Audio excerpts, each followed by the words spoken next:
This is video number 9. Let's talk a little bit about downwind sailing. And so we've set the kite and we're heading downwind. And again, you have to be ready for different wind speeds. And the crew placement where you are. We don't want anybody in the cockpit except maybe the grinder, the helmsman person, maybe the main trimmer, and the tactician is probably out of there too. We want to minimize the number of people in the cockpit. That's to get our bow forward and get the transom out of the water so we're not dragging it. Downwind sailing is quiet sailing. It's a quiet time. The main conversation you ought to be hearing is between the trimmer and the helmsman.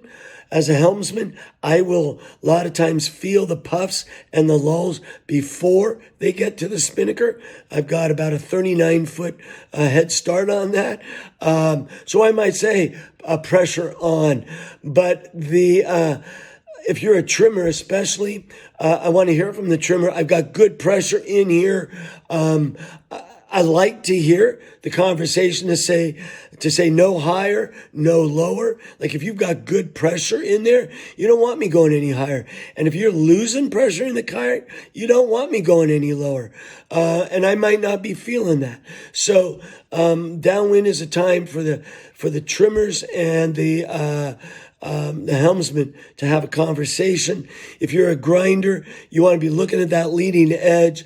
Unsymmetrical kites, we typically like to have the leading edge, the luff, if you will, of the spinnaker, kind of doing a little bit of a curl.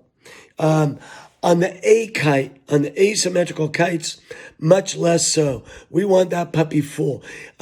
You're still constantly ease until you see that curl, and now you and the grind, you call for it, or the grinder anticipates and starts grinding.